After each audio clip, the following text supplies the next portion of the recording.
And this will be recorded. So for those of you who have colleagues hopping on late, they won't miss anything. We know people will continue to join throughout, but we have a lot to cover, so we may as well get started. So welcome to the CUNY Enrollment and Matriculation Forum. Thank you all for joining. We hope you're all staying healthy and safe. It's really nice to see a lot of your faces. It's clearly not required for you to have your video or your camera turned on, but for those of you who do, it's really nice to see your faces. And this forum is a partnership between New Visions for Public Schools, the CUNY Network for College Success, and Graduate NYC. We have a bit.ly link projected on the screen. So that is the link to our slide deck. And that will also be on subsequent slides. So there's no need to rush to get that, but we have it for you if you want to follow along on your own computer. Otherwise, you can look at our screen with us and you'll get the link sent to you afterwards. So we can go to the next slide. Thank you. So we're coming together today as a collective of college access professionals, and we are, of course, in the midst of a very difficult time for our students and families due to COVID-19. And our goals today are to share emerging information regarding CUNY policies for incoming freshmen and to address your frequently asked questions. Thank you to those of you who have submitted questions in advance. We've shared them with our presenters in order for them to be addressed today. And we would also like to create a community space for information sharing. And that's not only to ease the burden on our CUNY partners who are presenting this information again and again to different groups, but also to collectively document and respond to questions citywide, and then to create some living resources for our entire citywide community. So here's what today will look like. We're going to have brief introductions from our partner hosts. We're going to hear from our friends at CUNY Admissions, CUNY Financial Aid, and the CUNY ASAP program. So thank you all for joining us today. We will share some resources and upcoming events. And then finally, the CUNY Forum part of today will end at 11 a.m. New Visions will be hosting office hours from 11 to 11:30 a.m. And this is something that we'll be doing on a weekly basis for our counselors. But for those of you who are directly working with students and would like to stick around, you're welcome to. What we'll be talking about during that half hour is best practices around connecting with students virtually, documenting college commitments, and hosting virtual decision day events and sort of brainstorming ideas to celebrate college decisions. So if that does apply to you and you would like to stick around, feel free to do so. And before we introduce ourselves, before I hand over the mic, I just wanted to share some meeting norms. As I mentioned, we're going to ask all participants to stay muted. Background noise on Zoom can be quite amplified, so you might get muted if you accidentally unmute yourself. If you can show your name on your profile, it would be super helpful for us to know who you are. So if your name isn't there by default, if you could right-click on your name and change it to your full name so we know who you are. The chat feature, as some of us have experienced, is active and you're welcome to use it, but I want to point out that we won't really be closely monitoring our chats for questions because we think it'll be pretty unwieldy in a group this size. However, we did circulate a pre-survey in order to collect your questions. We will also circulate a post-survey to collect questions that have not been answered. So we hope that that helps. And finally, we have created a Google Doc. The bit.ly link is here. I think Melissa's going to drop that link into the chat now. And that's a way for you to document your ongoing questions throughout the presentation. Rather than using the chat, we'll collect them via this Google document, and then we can make sure that all of them are answered, if not during the presentation, then after the presentation. So thank you, Melissa, for dropping that in. And I'm going to hand the mic over to Jeremy Greenfield from New Visions, so you can unmute yourself and I will mute myself. All right, great. Thank you so much, Amy, and good morning, all. I'm really excited to be joining you. As Amy mentioned, my name is Jeremy Greenfield. I'm the Deputy Director of College Access and Success here at New Visions, and especially excited to be working with our partners at the Network for College Success and Graduate NYC. We're 3 organizations, but in many ways, we're all just working on the same thing, which is working to support smooth post-secondary transitions and disrupt inequities in our system. Now, as you know, the COVID-19 crisis is disproportionately affecting the communities that we serve, and that's true everywhere, and it's especially true in college access and success, hence today's convening. Now, before I pass the mic to Latiqua Washington, I'd like to highlight 2 resources, and you can see them right here in our site. The first one is the New Visions for Public Schools remote teaching and learning website. Over the past 4 weeks, we've launched a new website to support counselors in our network in advising students remotely. So it's new resources, it's updates from various colleges across the system. We update this website every Friday, and so we encourage you to come and access that. And the second resource I'll highlight are our college enrollment guides. So for the past few years, we've created 100 enrollment guides for the 100 most common colleges that students in the New Visions network transition onto. These are open source guides that partners, from across the city have been using, and we encourage everyone joining here to use it. Now, because systems are changing their enrollment and matriculation policies and steps, I do want to note that these will need to be further updated in the days to come and in the months to come. But these are all Google Docs that will be updated. So they're always going to live in the same place on our website. So we would encourage you to keep coming to them. Now, this is the time from 10 to 11:30 where we typically meet as a College Access and Action network. So I'm really excited that we have so many people joining us today as part of this network. So I'm going to now pass the mic over to Latiqua, and thank you again for joining us all. Hi, good morning, everyone. My name is Latiqua Washington. I am the program manager for the Network for College Success. A little bit about the network. We convene CBOs, counselors from the Access and Success side, as well as CUNY campus staff to share resources and updates on policies and new initiatives that are coming out through CUNY. We also host quarterly events, which has converted to these virtual forums to keep you all as up to date on changes in CUNY policy for current students, as well as students looking to enroll at a CUNY campus.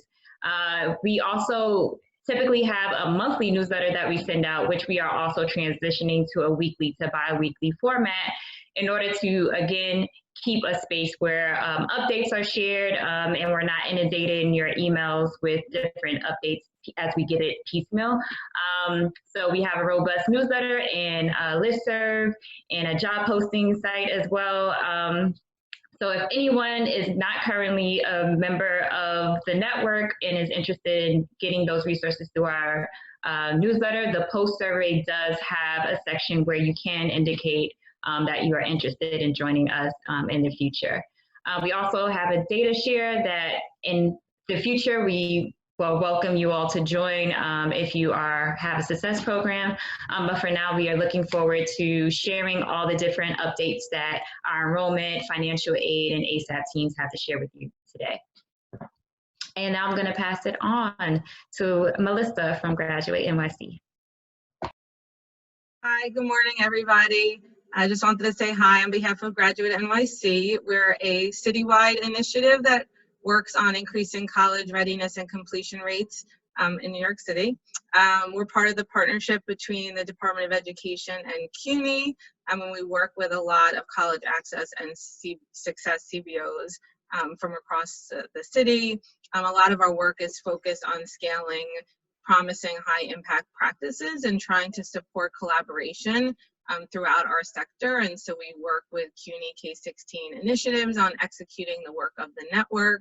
And we also have several other programs around supporting innovation in the sector, thinking about curriculum alignment between K-12 and higher ed, and do a lot of work around data sharing, data transparency, and qualitative research. And then we recently relaunched a resource section on our website. And so now, obviously, with the crisis, that's really dedicated to housing all of the resources that sort of this community is generating. And so we'll share that link again at the end of the webinar, and all of the materials from today will be housed there. And, you know, as we continue to find new resources or you share resources with us, we'll kind of use that as a clearinghouse of information. So now I actually don't know who I'm passing it back to. The poll. Good morning. I'm Rebecca Beeman. I'm the Director of Community Partnerships through the CUNY K-16 initiative, which oversees our Network for College Success. And I'm going to launch a little poll. So with so many partners coming together this morning, we thought it would be nice to get a sense of who's present and here in the room.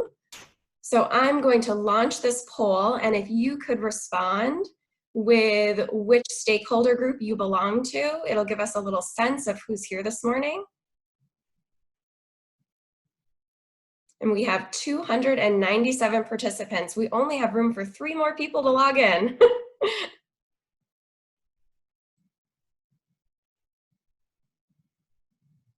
Great, I'm gonna give a few more seconds. We're almost at everyone completing the poll.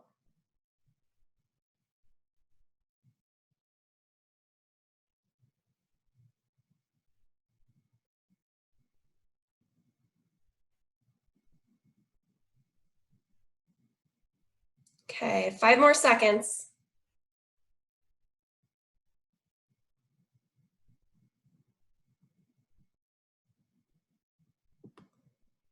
Okay. So here's a breakdown of who's here this morning. Majority high school counselors, 101 of you. 85 are community-based organization counselors. We have 16 CUNY campus staff on the line, 12 CUNY Central staff, and 54 others, which I'm interested to hear who that is. I think we have some funders and other administrators from across the state actually hopping on this morning. So I'm going to stop sharing that.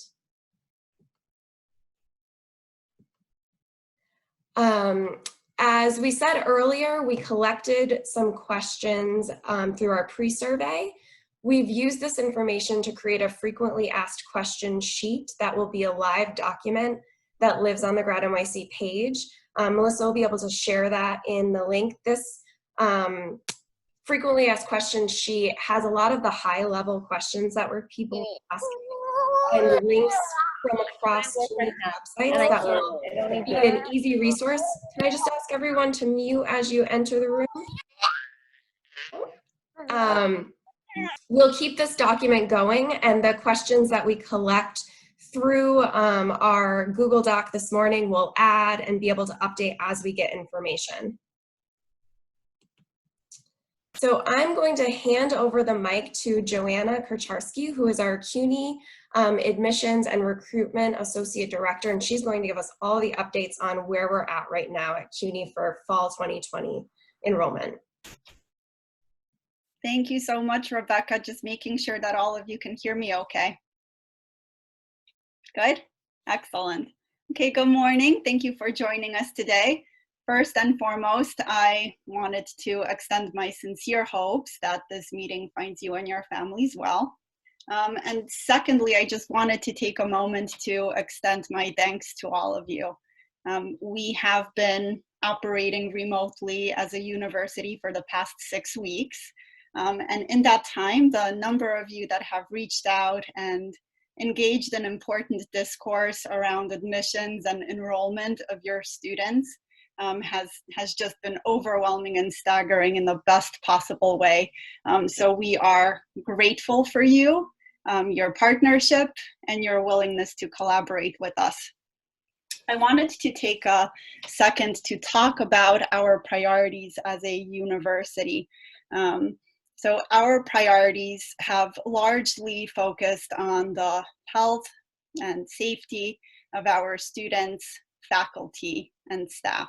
And as we moved to remote delivery of coursework and services, we've been particularly mindful of ensuring equity and access for our students. These are central pillars of our mission, and I think we can all understand just how much this present pandemic has uncovered inequality between students locally. To that end, we have, as a university, purchased and distributed over 30,000 laptops and tablets for our students to enable them to be able to access their coursework remotely. For the spring cycle, our students have an option of selecting credit or no credit for their current courses. We know that many of your local institutions are having similar conversations for your students. And we've also made the decision to move all of our summer courses to be delivered online. And so for many new students who will be joining the university and will be participating in immersion courses, those will also be delivered online and remotely. We are continuing to operate food pantries on our campuses, and one of the things that's very exciting for me to discuss today is our Chancellor's Emergency Relief Fund, which has received over $3 million in donations, and starting this week will be distributed to our neediest students. So this is just another way in which the university is supporting our current students. In all of this, of course, we're playing our part in the larger statewide response. So many of our campuses are serving as testing sites, hospital facilities, our daycare centers are serving families of first responders. And our community is really coming together and being resourceful, from donating medical supplies to 6 of our colleges now utilizing 3D printers to provide crucial protective equipment for our frontline medical workers. Locally, our response mirrors the response of the university. So let's transition to talking about admissions. With the City University Admissions Office, we are quite fortunate to report that we have been able to transition to remote operations without negative impact to the review of applications for your incoming students. So there are 2 primary channels which are currently open to our students. Both of them are open, staffed. Students can reach us either via phone or via the admissions help desk for students. And for counselors, we have similar outreach which is available. So hopefully all of you know who your CUNY contact is centrally. If you don't, you can reach us via counselors@cuny.edu, and you can call the counselor hotline as well. Currently, our counselor hotline is being moved to voicemail, and then those voicemails are being responded to by our staff. So the CUNY application. Generally, the CUNY application closes towards the end of May or early June. This year, the CUNY application will remain open well into the summer. So any student who previously did not apply to the university but is now looking for additional options can submit the CUNY application and will receive consideration. In prior cycles, Many of our campuses have utilized the direct admission application, which enabled students to work with one institution directly to enroll for the fall. This year, we have made the decision to keep the CUNY application open instead of the direct admission application. So our campuses can still work with students directly, but if you have students who are interested in applying, they will be utilizing that CUNY application. And of course, as we complete applications, our colleges will continue to make decisions, post them to CUNY first, and communicate with applicants via email. This process will continue well after May 1st for as long as is necessary for fall enrollment.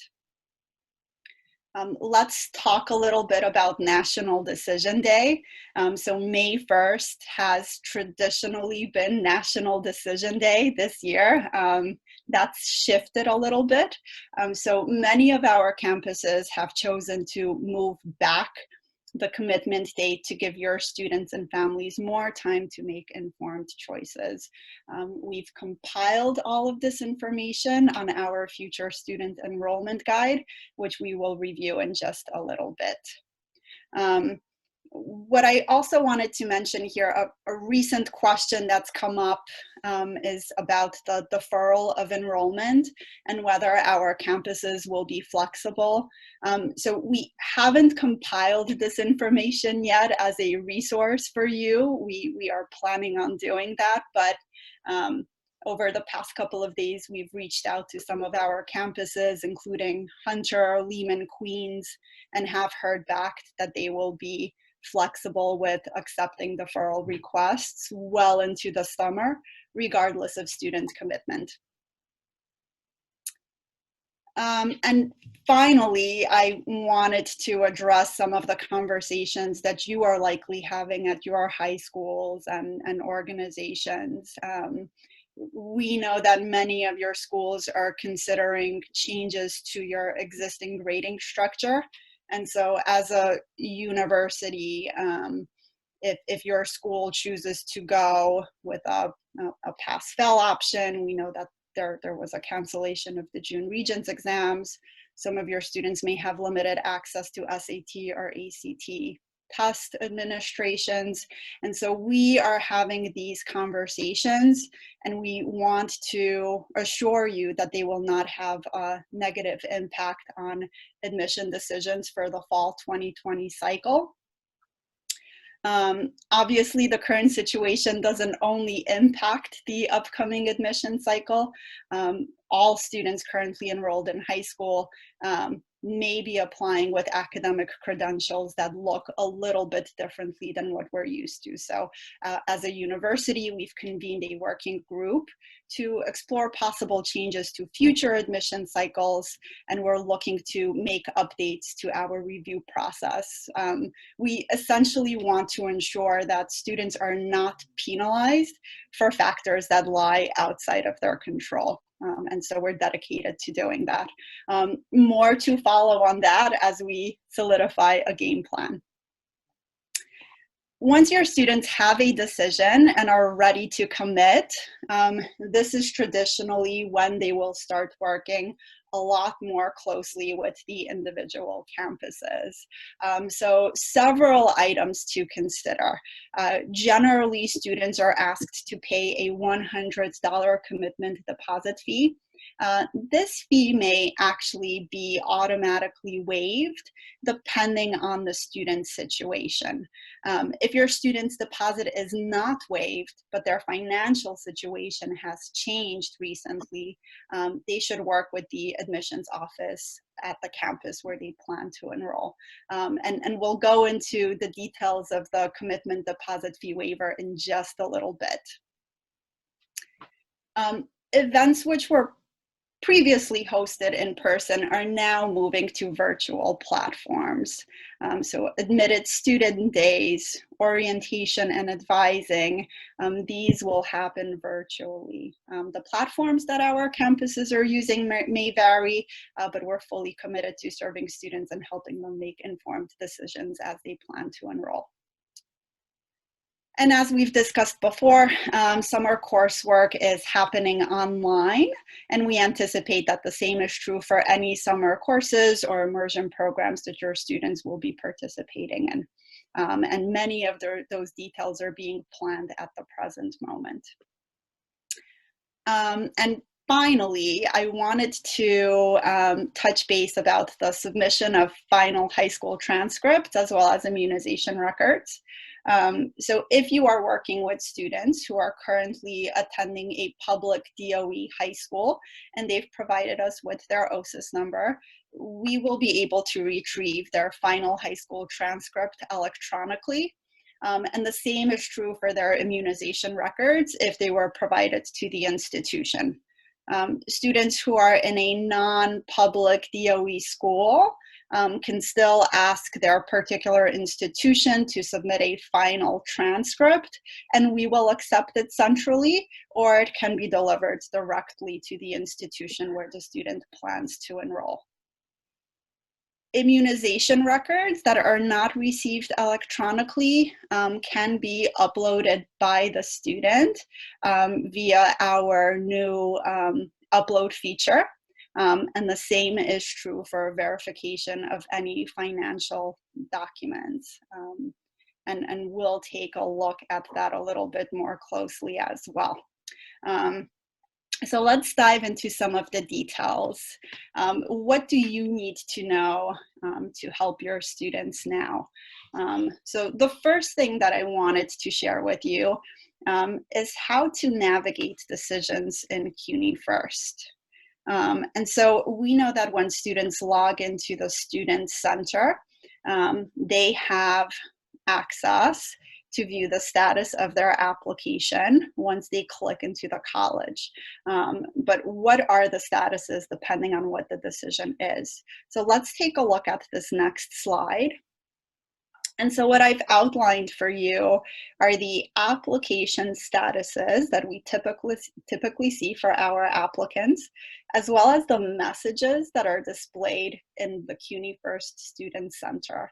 So if you're working with a student who's logged into CUNY First and they're seeing one of these messages, it gives you an opportunity to help them understand what the decision is for that corresponding message.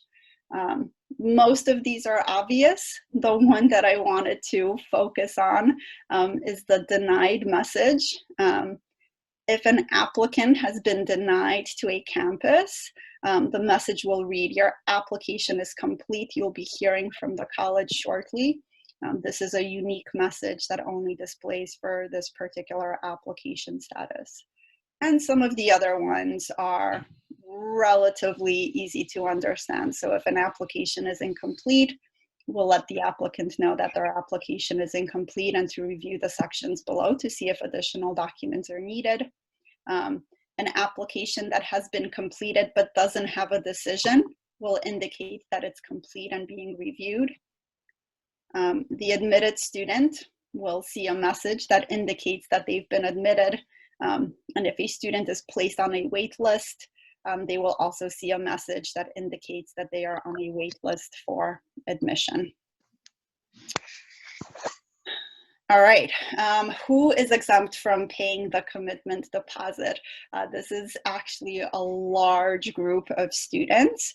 So if you have a student who applied to the university with a fee waiver, that student will be waived from paying the commitment deposit fee automatically.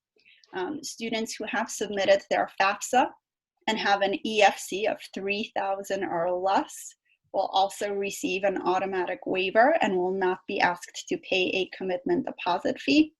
The same is true for veterans and for current students who are applying for transfer. All right, our new document upload tool.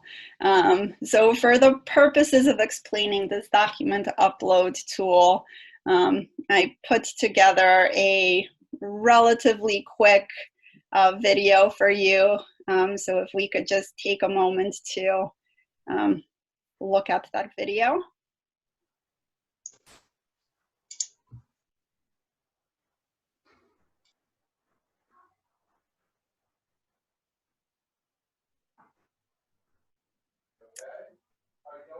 Would you be able to make the screen a little larger? Expand? Awesome.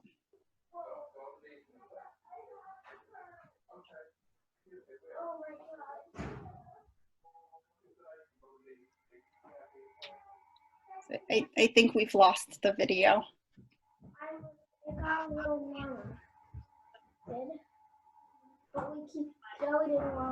While Rebecca works on that, I'm just going to ask folks to please mute themselves if they are not Joanna.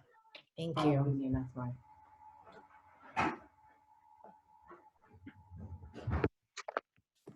What do you see right now?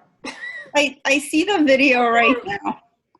So I think we're okay right now. Ask Daddy to hang it up. I'm gonna bring us back to the PowerPoint because I think that's tripping us up. Just That's ask Daddy to fine. hang it up. Available to people when they get to the slides. Absolutely. Perhaps I could, after I'm finished presenting, I could share the hyperlink for this video. And then we'll take it from there. But essentially, the document upload tool is a new feature which was implemented to enable students to upload documents securely. The upload happens directly in CUNY first. And this replaces for the need for students to visit a campus to submit documents that they may have previously needed to submit in person. The video is relatively self-explanatory, I promise. So we'll share the link, and then if there are questions, we could follow up. All right, and we're almost there. I wanted to reiterate that we are here to make things easier. To that end, we have organized all of the questions that you have been sharing with us and developed this future student enrollment guide to organize all of your pertinent questions in one place.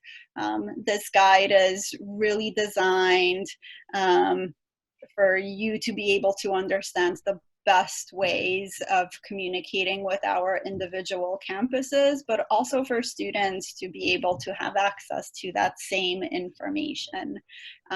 So we'll go over the future student enrollment guide in just another second, but first I also wanted to say that in light of May 1st coming up, and we know that some of your students will be making a decision to commit to one of the campuses. For those of you on the high school side who receive applicant status reports from us, you will be receiving an updated report, hopefully at the end of this week if our remote technology is not acting up. And so in order to help you and to facilitate the conversations that you are having with your students, we will be including additional data points to further assist you. And so those data points that you can expect to see are, number one, decisions by campus. So if a student has been completed and they have a decision, you will have that information available to you by campus. The other item that will be new to this report is proficiency data. So we will share with you the proficiency status of your students, so whether or not they are eligible to start taking college level math and English courses. And then the other element that you will receive is the presence of a FAFSA application, and also whether or not your student was selected for verification at any one of our campuses. So again, we're taking some of the steps that traditionally happen on campus, and we're sharing them with you early on in hopes that you can have those meaningful conversations with your students. So at this point of the presentation, let's just take a quick look at the resource that our office has compiled, the Future Student Enrollment Guide.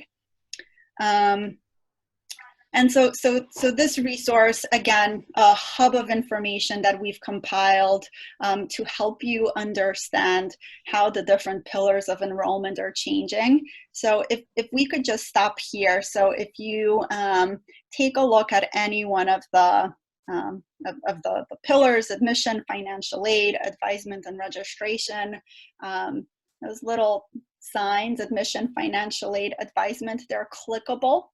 And they'll take you to the main page. So you can get some additional information about what is happening university-wide.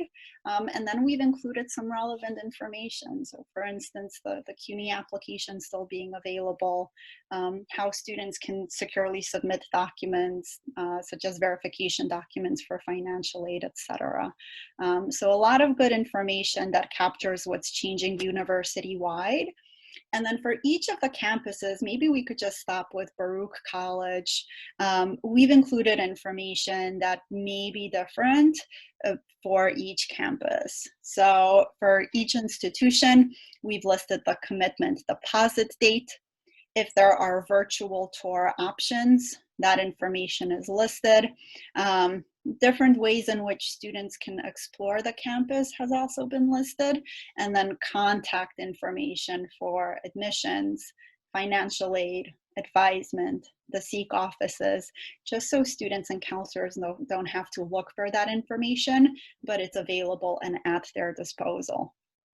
Finally, towards the bottom of the page, there's an FAQs section.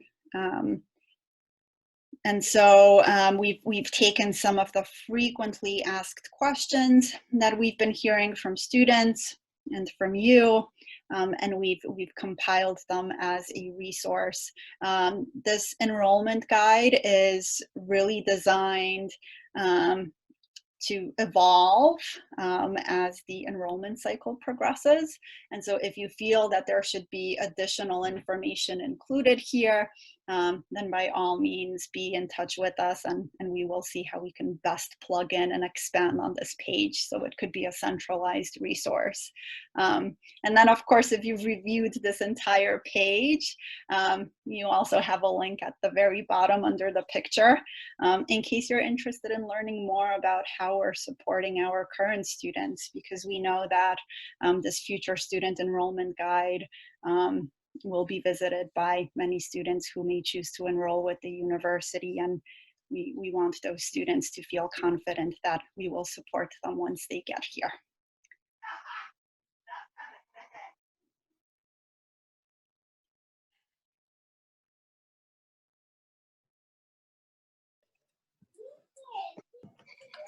Joanna, can you just take a second to answer some questions around CUNY assessment tests and how we've moved towards the proficiency index?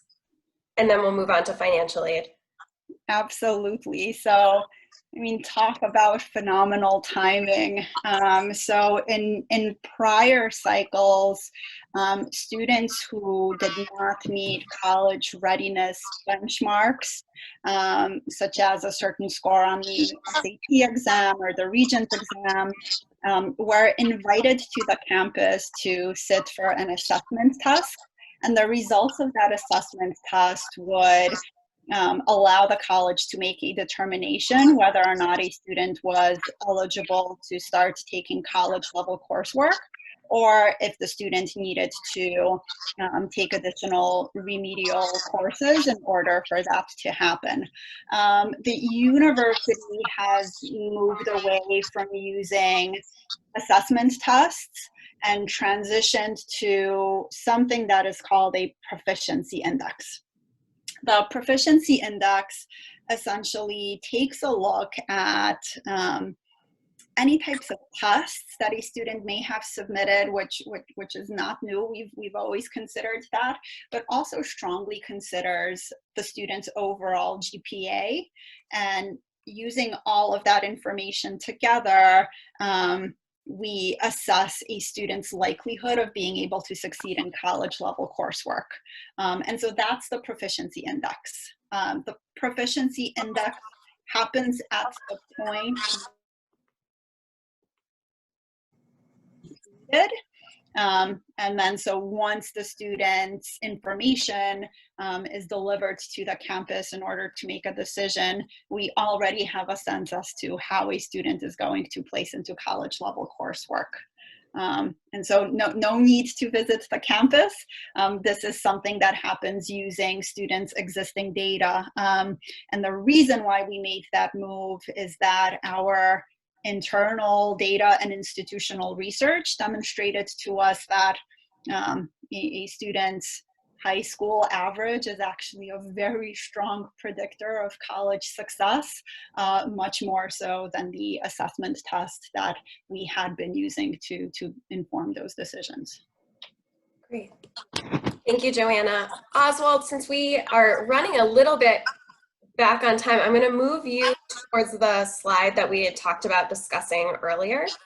Sounds good. Oswald is from CUNY's Financial Aid Office. Good morning, everyone. I hope this forum provides you with the answers that you need, and I hope that everyone is well. So for the counselors and educators in the forum, for most of your students, you have more than likely, they have completed their FAFSA forms, completed their TAP applications. Hopefully, they have done some research on Excelsior and see if that's a right fit for them. And also, I'm hopeful that they have also applied for different state scholarships as well. Now, moving forward, your students probably have received award notifications, letting them know what they're eligible for in terms of aid. They've also probably received another letter, a missing information letter. And in that letter, it's stating that the student is required to submit some documents over to the institutions of their choice, whether it be the one that they're focused on or they're still thinking about. In this instance, and as Joanna had so eloquently alluded to, CUNY has created a tool for our students, both our current students as well as our prospectives, to allow them to submit documentation to financial aid, the health services, registrar, and student records, so that in the event of this crisis, they do not have to, go into the city or go into the 5 boroughs and submit this documentation. Now, upon submission, these documents are stored in a FileNet repository, in which they're viewable by designated administrators based upon their department level and their security. So in other words, you'll have academic records people looking at academic records information and financial aid people looking at financial aid information. Health administrators looking at immunizations, things of that nature. Now, we made it so that this repository is able to handle quite a bit of documents, information. The actual file limit is 20 megabits, which for all of you who know just a little bit about storing document information, most documents go into 8 KB. So this is very massive in terms of space. And it allows the student to be able to send this documentation to us. It's actually very simple. I actually hyperlinked the data tool on the page that Joanna was speaking of, and it actually goes into detail on how the student can do this. We understand that this is a very difficult time for everyone, and we just want to make certain that we are available to ease any type of tension that the student may have at this time. Now, going over some of the frequently asked questions live doc that I'm sure that I hope that you're reading.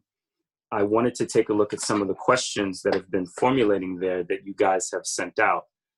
One of the primary questions were, how will financial aid verification work and will be different now? As I've said, we're making it so that document submission is very quick, very easy, and it's one less thing you have to worry about. And I spoke about that with the submission tool. Another big question was about verification and how there's some institutions who will flag based on verification and others will not. And rightfully so, different institutions look for different things. And so not every single institution will flag based on verification. However, if a student is flagged by verification through the CUNY umbrella, even though you are sending it to the repository, what is going to ultimately happen is if there's multiple institutions that your student is looking towards, for instance, a community college, a senior college, that document will be there for either the senior school or the community college to look at, which is very great. Generally speaking, normally, even in the submission process, which 2-3 months ago, students would have to make photocopies and send it to individual institutions if they were selected for verification or they need documentation on their citizenship status, things of that nature. So this is actually, to be honest with you, the submission tool is actually a little more efficient. The irony of that. But it's a little more efficient in this aspect because different institutions can go and drop down and see the information, which is absolutely wonderful. Another question that was looked at was in terms of federal work study, and is federal work study going to be available to students if classes continue virtually? Now, unfortunately, we cannot make that call. Obviously, with Governor Cuomo having stay-at-home orders and things of that nature, you can't really have federal work study jobs on campus if everyone's at stay-at-home. So this is, unfortunately, a question we have to wait and see how our state will deal with, currently how COVID is impacting us. And because of that, it may be a situation where, I hope I'm not speaking out of turn here, but distance learning may go on well into, I know it's in for the summer, it may go well into fall. And if we decide, however that may be, if we decide that, distance learning is going to be what we move towards, then the federal work study program will have to be revamped. To answer the question in its plainest form, we don't know yet. We have to wait until we get governance from our governor and from, hopefully as well as the federal level, and see how we move forward with federal work study. Now, Oswald, I'm terribly sorry to interrupt. This is incredibly helpful. I just want to acknowledge that we're at 10:51. Okay. And we want to allow time for ASAP. If there's anything that's super pressing that you still want to say. Yes. There was another question involving about summer Pell and just summer aid in general. Summer aid will move on will move the same way it always has. If the student is eligible for their federal aid, they will receive it as long as they have completed their FAFSA and all other requirements in order for them to be eligible for federal aid. I know that was one of the questions that Ms. Washington had asked me, and I just want to make that clear. Summer aid is still working as well as it should be. Thank you so much. And as Oswald mentioned, we have an FAQ document that he has looked over and approved of, so we encourage all of you to seek more answers there and to use our document to ask any further questions. Thank you, Oswald. I really appreciate you coming. And on that note, we're going to move over to our ASAP partners who are also here. And I'm going to mute myself and let them introduce themselves. I see Sean's face smiling at me. Hi, Sean. Hey, I'm always smiling at you, all of you. Good morning. Thank you, New Visions, K16, Grad NYC, Rebecca, Amy, Melissa, the entire team. I am Sean Rasmussen, and I am joined by my colleagues, Richard Suarez. Richard, are you on? Yes, I am here. Great. Richard is the newest member of our central office team, but he's been with ASAP for many years. He's our outreach and alumni engagement specialist. We're also joined by Michael Petrie. Michael, are you on? Yes, I am. Hello, everybody.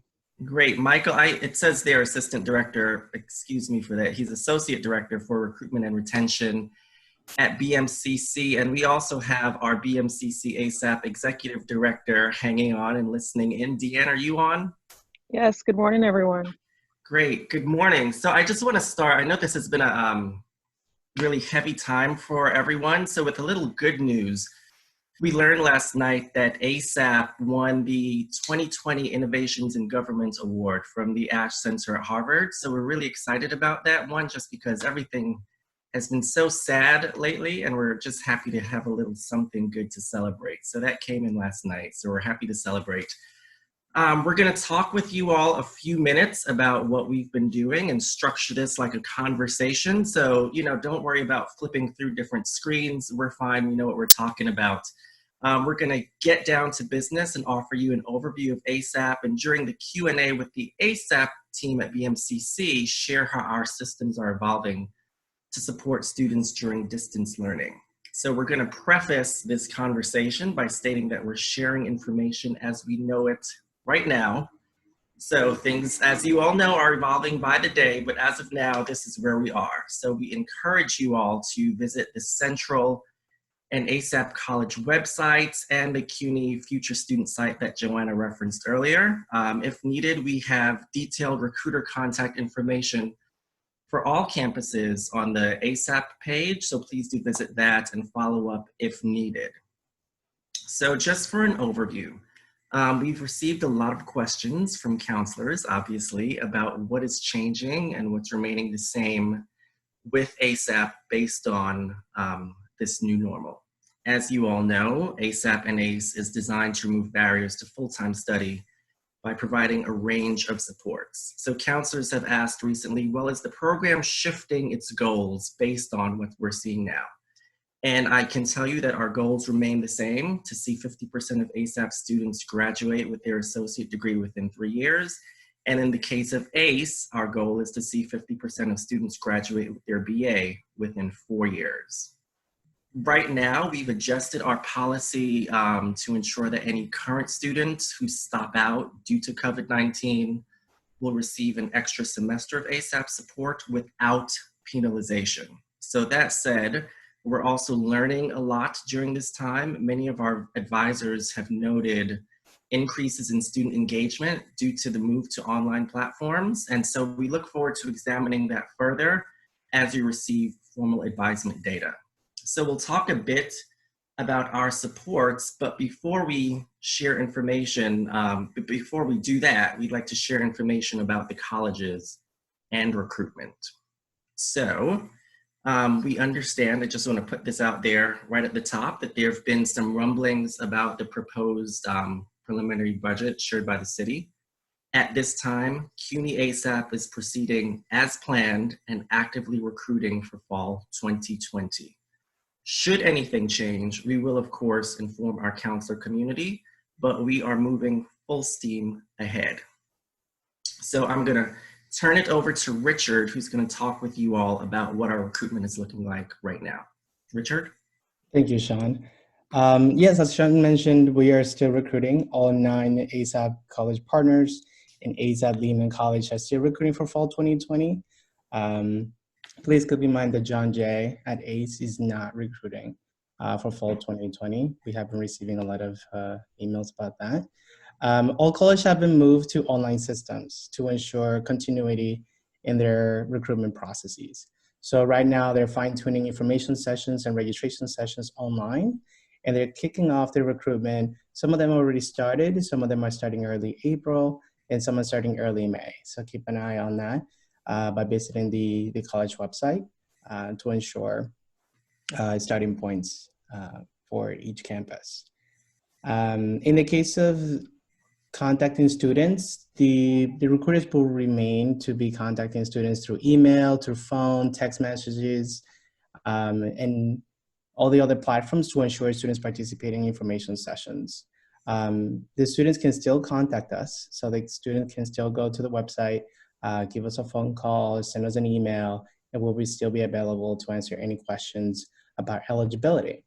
I would like to again introduce Michael Petrie, the Associate Director, Recruitment Retention at BMCC. Michael, can you please walk us through your recruitment process after students get submitted to BMCC? How are students learning about ASAP at your campus?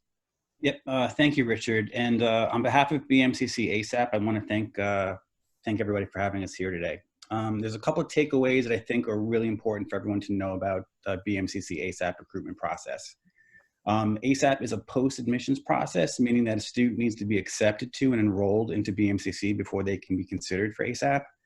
So it's really important that your students complete the enrollment process with BMCC first. We encourage all students that are interested in ASAP at BMCC to submit the ASAP application, which can be found on our website.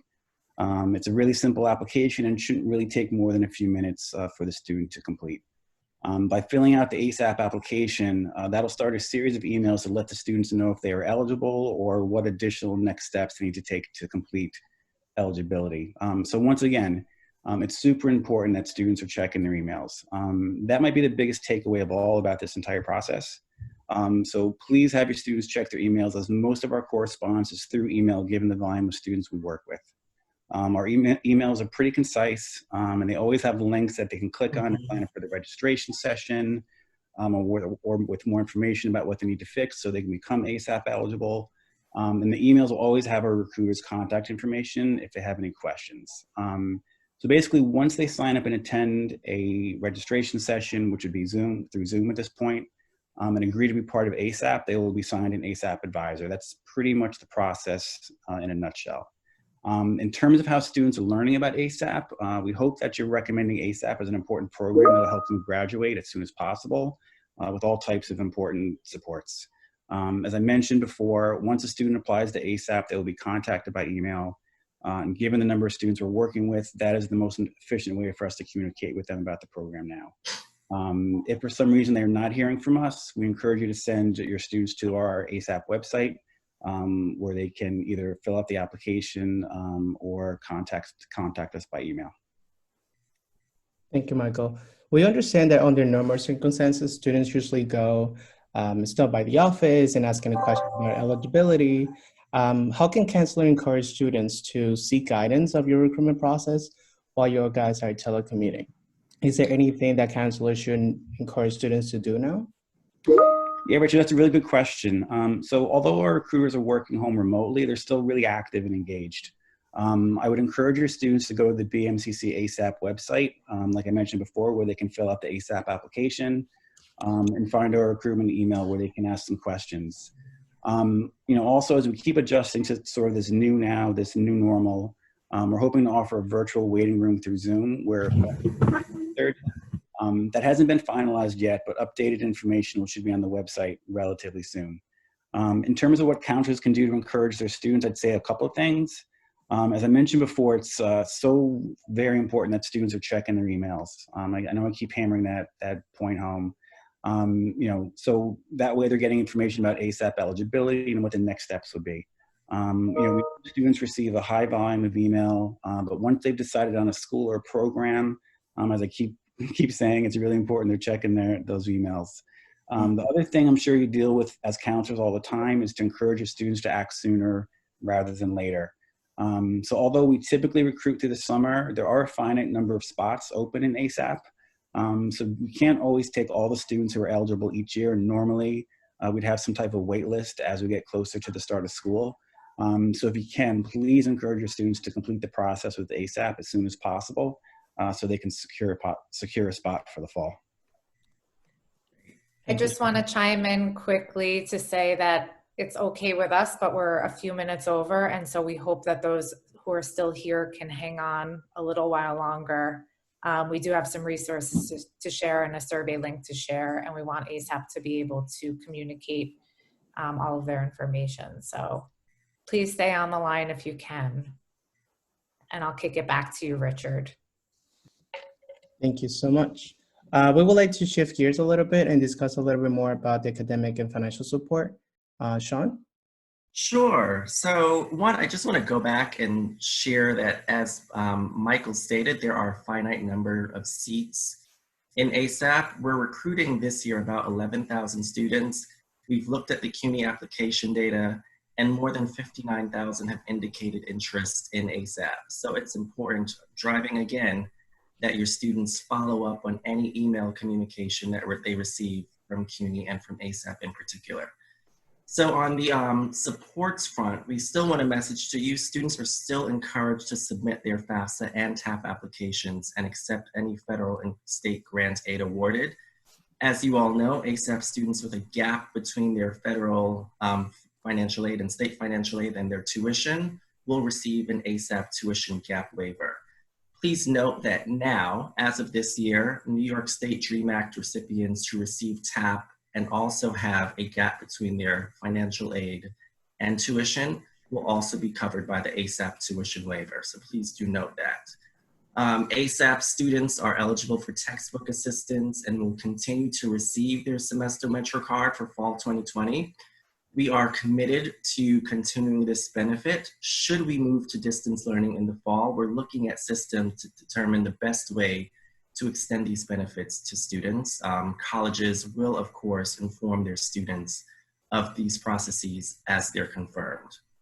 As it relates to academic advisement and supports, as you all know, in ASAP and ACE, students are paired with an advisor from entry through to graduation. Just so you know how we're supporting students right now and how we'll continue to support them as they join us, ASAP advisors and career specialists have shifted their one-on-one and group meetings to various digital platforms such as Blackboard, Blackboard Collaborate, Microsoft Teams, WebEx, and Zoom. For example, our team at LaGuardia is utilizing Discord for walk-in Wednesdays, or what they're calling walk-in Wednesdays, which are virtual walk-in appointments for our students. Many campuses are using Qualtrics for surveys to manage their quality control and ensure students are getting the accurate information and that it's resonating well with students. Campuses are developing online orientation and summer institute sessions with interactive videos and questions to engage students over the summer. Of course, there are 11 colleges offering ASAP ACE, removing John Jay from the equation right now. 9 are doing this very differently, but all still trying to ensure that they support students in the best way this summer. Additionally, to support engagement, our peer mentors and tutors are using similar platforms for one-on-one appointments. Student ambassadors are working with recruiters to develop content and contact prospective students. And so I just want to ask Michael really quickly if he can share a bit about how their remote advisement looks at BMCC and how they're keeping students engaged right now. Sure, thanks, Sean. I think one of the things that we were really worried about, that students were just going to sort of, drop out once everybody went remote. However, I think that the strength of the ASAP model right now is really shining through. As Sean mentioned before, each ASAP student is advised an advisor that they stay with their entire time at ASAP. So in this crisis, our advisors have been a real anchor for the students. So we're actually finding strong engagement. And I know anecdotally advisors are telling us that some students who they've had trouble engaging with have been really engaged because that advisor may be the only person who's able to get back to them and sort of helping them navigate this new now that we're dealing with. Overall, we're trying to be creative and flexible. So we're meeting students where they're at. So if Zoom meetings work for advising with students, advisors are using that. If the phone works, they're using that. And if email works, they're using that. So, real quickly, as some examples, we're trying a bunch of things to keep students engaged. So for one example, Our engagement specialist has created a Blackboard page that she updates daily with important updates, and also provides like daily affirmations that are meant to really inspire and encourage the students. The feedback from students has been that they're really enjoying that. She's also provided her contact information, so students kind of have that extra layer of contact with someone within the ASAP program aside from the advisor. Another example is, and this is kind of my favorite example, one of our advisors created a meditation session on Zoom that over 90 students attended. And as a final example, our career and employment specialist held a Zoom sip and chat, which was on networking in a remote environment that was really well attended. And I know, speaking with her, that some of her upcoming workshops, which she's now conducting on Zoom, have registrations of over 100 students. So we're finding if you build it, they will come, which has been really encouraging. And as I mentioned before, we're doing our best to be creative and flexible as we can be. Thank you, Michael, and all the ASAP team. I think we are going to, though, just wrap up with some of our resources that we wanted to make sure all the participants had. And if you have additional information that you want to share or questions that you want to answer, you can definitely let us know and we'll add them to our FAQ sheet. All of the resources, as well as a recording of today's session, will be able to be found on the Grad NYC website later today. We'll be sending out these resources. We have the FAQ sheet with all of the answers from the pre-questions. We will be updating it with the questions that you were posting on the Google Doc throughout this conversation and trying to find the answers as quickly as possible. You can also find the New Visions Remote Teaching and Learning website, and all of the college enrollment guides are also here. And I just wanted to let you know that next Tuesday, April 28th, the Network for College Success will be hosting a training with Single Stop, helping counselors learn how to assist their students with applying for unemployment and SNAP benefits. And Wednesday, May 6th, the three partners, New Visions for Public Schools, the Network for College Success, and Grad NYC, are coming back together to host a CUNY updates on enrollment and matriculation, similar to this morning's conversation. And lastly, we would love to get some feedback on how this forum went. We have a post survey that will also go out in all of our follow-up emails in case people have jumped off this call. And I'm going to hand it over to Amy and the New Visions team as they start their office hours. Just one quick update, sorry. Again, if you're not a member of the network and you would like to get resources through our listserv and our newsletter, you can select that on this survey, this post survey. In addition, just wanted to update you, you have in about 12 o'clock, until 12 o'clock, CACNY also has an open forum tomorrow that they're scheduled for EOP. So that's another